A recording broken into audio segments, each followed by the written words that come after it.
19 de agosto, eu era o corregedor do Tribunal Eleitoral do Distrito Federal. Eu anunciei que iria aposentar porque, evidentemente, eu não iria cumprir as determinações do senhor Alexandre de Moraes. Eu disse...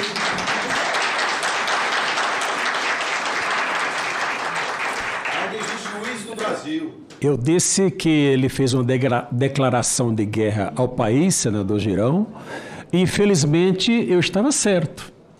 Ele está, senador Renzi, está guerreando contra o país, está vencendo algumas lutas, mas eu creio que ele não terá a vitória final.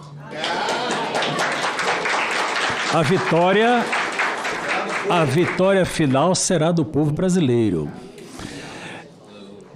Quando nós falamos numa audiência como essa, temos que tomar cuidado para não repetir aquilo que já foi falado, para otimizar o tempo e dar oportunidade a todos. Bem, de tudo que já foi falado aqui, a decisão do ministro de não investigar a verificação feita pelo PL, toda a resistência que já foi colocada desde a intervenção indevida do ministro Barroso aqui no parlamento para não ter o voto auditado e toda a resistência feita por esses atores, nós podemos ter a seguinte conclusão. Tudo que se faz com prova, não se faz com indícios de prova. Eu não vou falar de direito aqui porque a Bárbara já se mostrou uma grande constitucionalista e processualista aqui na sua manifestação inicial. Mas eu quero citar um artigo do Código de Processo Penal Militar, é o artigo 382, que ele diz o seguinte: indício é a circunstância ou fato conhecido e provado. Todos esses fatos, o senhor perito argentino, o engenheiro que aqui já falou, todos eles já trouxeram fatos inconteste da realidade que nenhum de nós desejávamos. Então, todos esses são indícios, que conclui o artigo, de que induz a existência de outra circunstância ou fato.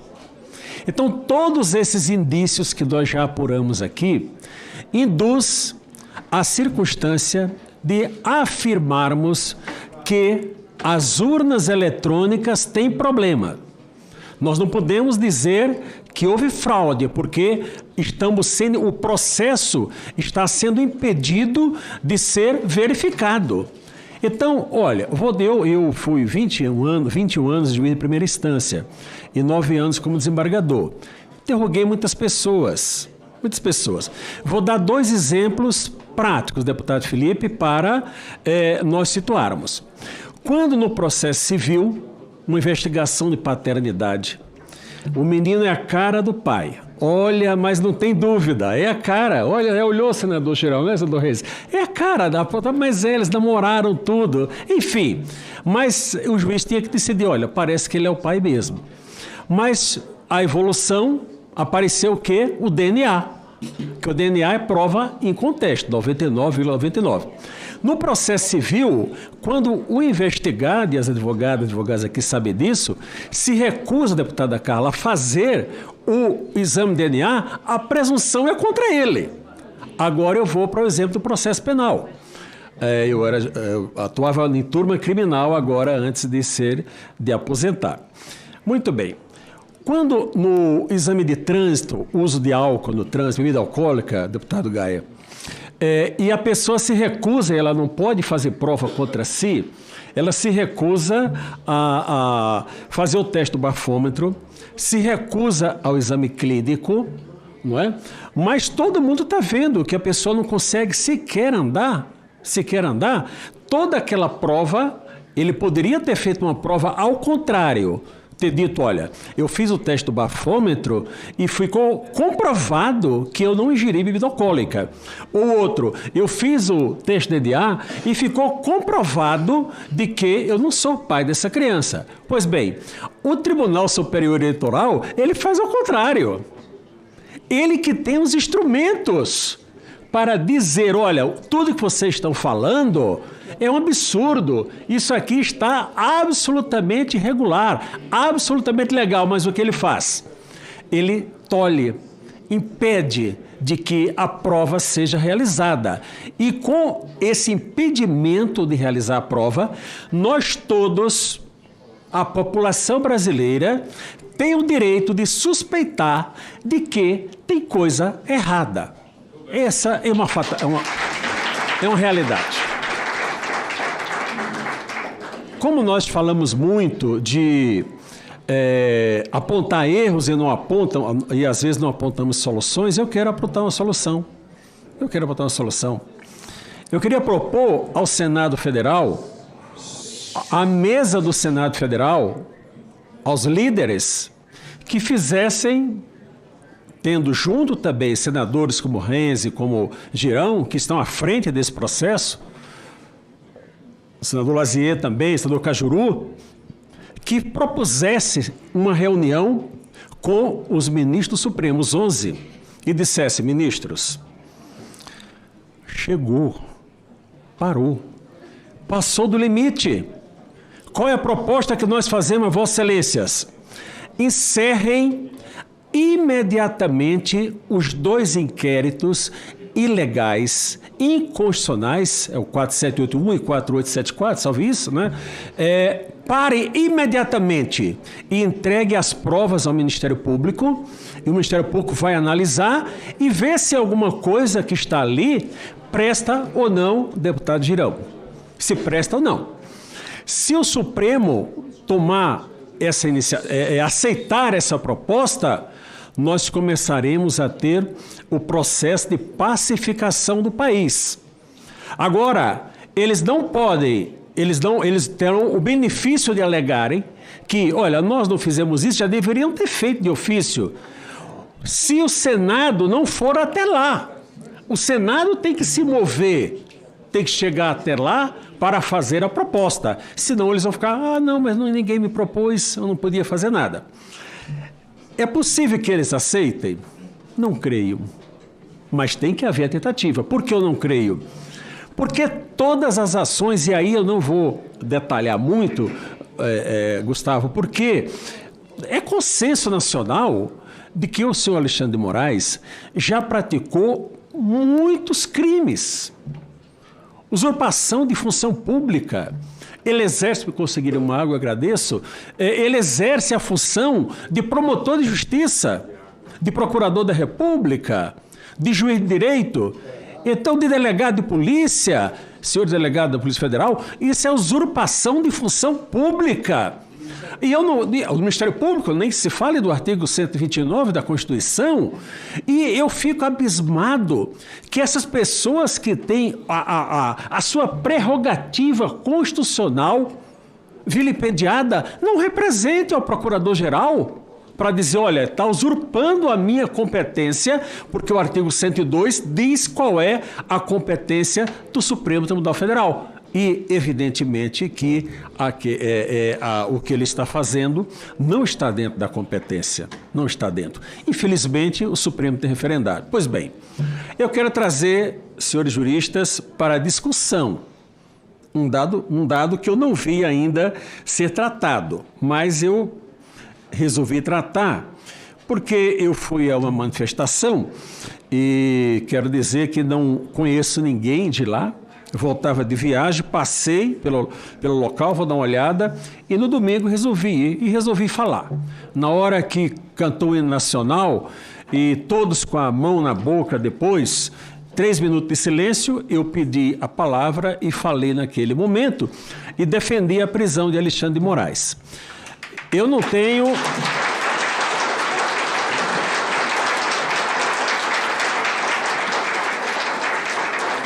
Eu não tenho redes sociais.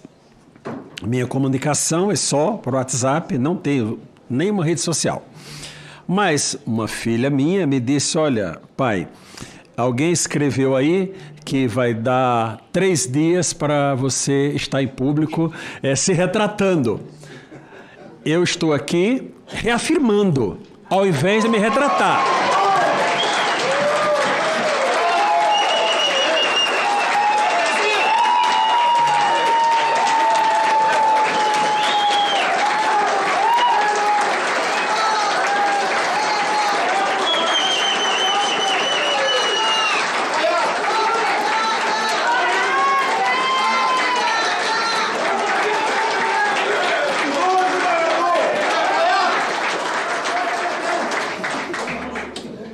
Muito bem. Muito se fala contra a polícia, seja ela civil, militar ou federal. Enfim, olha, a polícia tortura, faz e acontece. E eu vou ler aqui um artigo, eu vou ler a lei de tortura. A lei muito antiga, 9455 de 97. Diz que constitui crime de tortura, inciso 1, inciso 2. Submeter alguém sob sua guarda, poder ou autoridade. No momento que o ministro Alexandre de Moraes coloca empresários, 43 pessoas que estavam lá, Oswaldo Eustáquio, Alain, Carla, todas essas pessoas, dentro do inquérito 4874, Bia, Gustavo, todos. No momento que ele coloca as pessoas dentro do inquérito, essas pessoas estão sob a sua autoridade. A partir daí, elas estão sob a sua autoridade. Eu continuo, estou lendo a lei. Com emprego de violência não é, ou grave ameaça. Gravíssima ameaça. Ameaça de cercear a liberdade ou lhe retirar o patrimônio. Qual ameaça? Retirar a sobrevivência das pessoas, desmonetizando, enfim. Isso é uma gravíssima ameaça que ele está fazendo. Aí continua o artigo. De forma a aplicar castigo pessoal, no meu caso, ou medida de caráter preventivo. É uma medida de caráter preventivo porque está dizendo, olha, eu te coloquei onde não devia, para preventivamente você não praticar um ato que eu reputo, olha, sob ameaça você não praticar um ato que eu reputo como antidemocrático, quando na verdade ele é que está sendo antidemocrático neste país. Mas tem o 4º item deste inciso. O quarto item, ele diz aqui, impondo, vamos ver aqui, intenso sofrimento físico, não é o caso, até é no caso do Oswaldo Eustáquio, intenso sofrimento físico ou mental.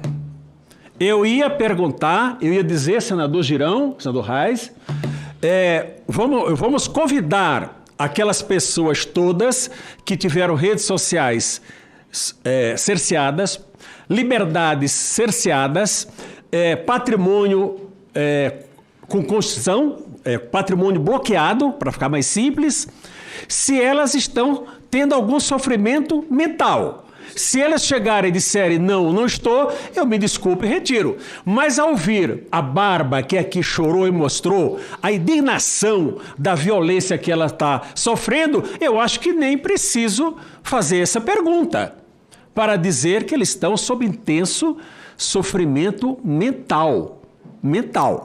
E eu quero dar o crédito ao deputado Daniel Silveira, porque eu assisti numa entrevista dele, e ele falou, olha, tudo bem, o desembargador pediu a prisão, mas o juiz só pode ser preso em flagrante delito por crime inafiançável ou mediante ordem judicial. Mas o artigo 312 do Código... E aqui é um crime inafiançável. O artigo 312 do Código de Processo Penal estabelece como um dos requisitos para decretar a prisão a garantia da ordem pública. Também a reiteração criminosa, também é motivo. E é simples, o exemplo da Lei Maria da Penha, quando o homem agride uma mulher, a pena é ridícula, é pena de detenção, devia ser mais forte, mas é de detenção. E quantas pessoas, faça uma pesquisa aqui do Distrito Federal, nas penitenciárias, meu tempo está acabando já? Quanto tempo, quantas pessoas têm com prisão preventiva, para quê? Para que não voltem a delinquir. É isso. Então eu digo que o senhor Alexandre de Moraes, ele está praticando reiteradamente crimes. Toda decisão que ele profere de forma ilegal é um crime. Se essa decisão está valendo, o crime está acontecendo. Ele decretou, mas já passou, não. Se está valendo, prevalecendo a decisão, o crime ele está acontecendo, né, deputado Zé Medeiros, e é flagrante delito. Mas olha, mas isso aí é de detenção. Bom, qual seria o melhor caminho? O melhor caminho, senhores senadores, senhores parlamentares, público presente, seria o Senado Federal já ter tomado uma providência. O senhor presidente do Senado, com todo respeito, senador do Praxedes, Vossa Excelência está prevaricando. Vossa Excelência está prevaricando.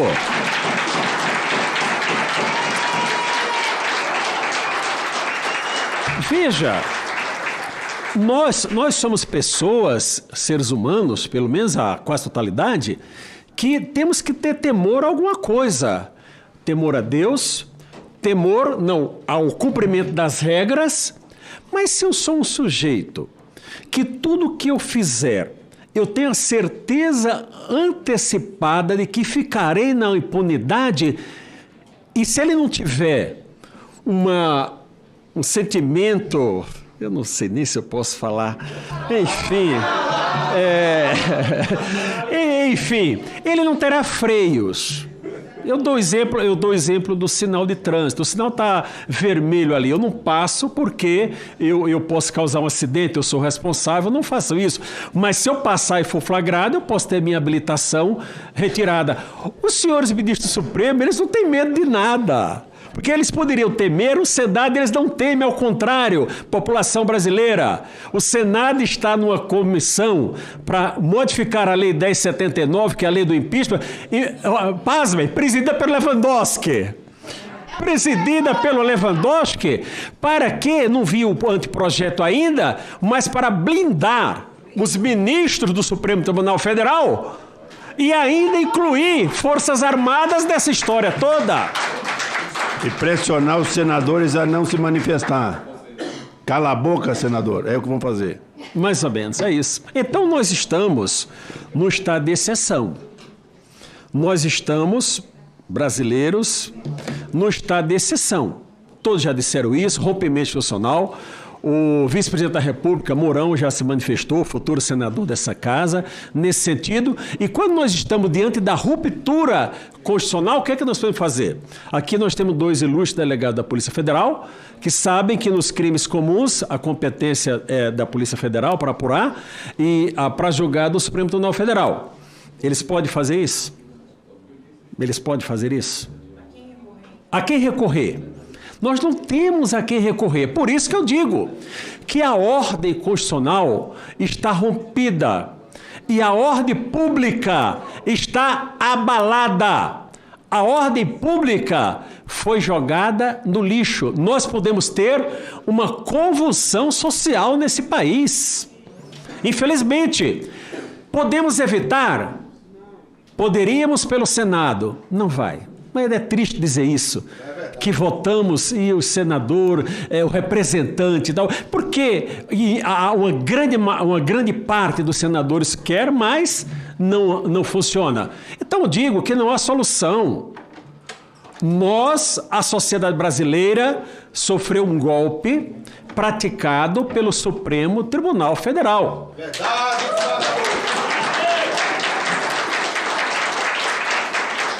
Ao não cumprir a Constituição. E qual é a solução constitucional? Tem o presidente da República, invocar o artigo 142 da Constituição para dar legitimidade às Forças Armadas para agirem.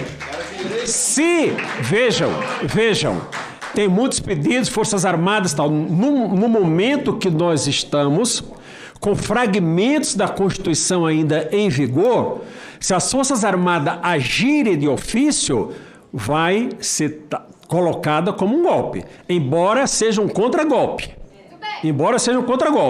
Mas se o presidente da República convocar, não, porque ele está exercendo o seu poder constitucional de utilizar para garantir a ordem pública.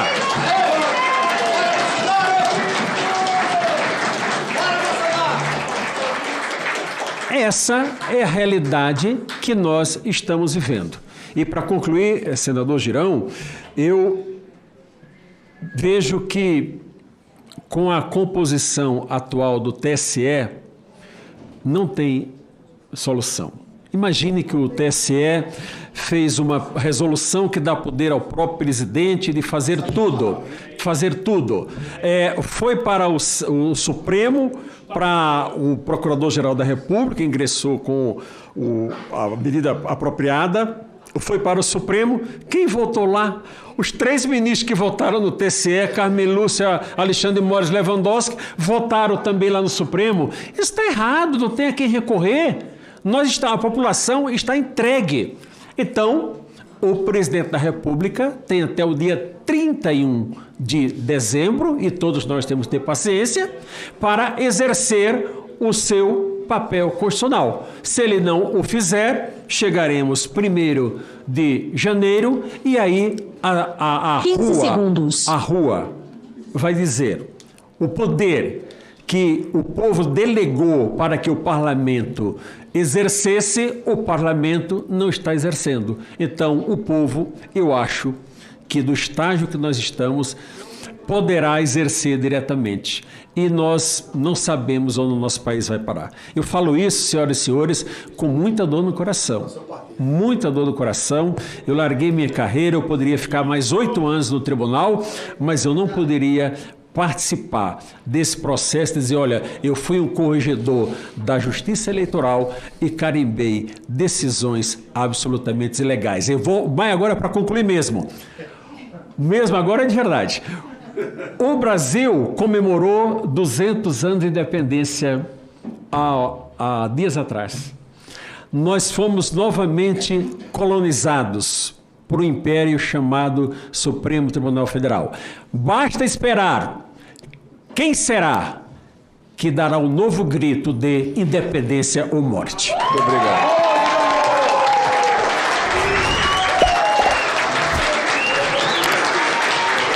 Muito obrigado ao desembargador Sebastião Coelho, que é aqui no Tribunal de Justiça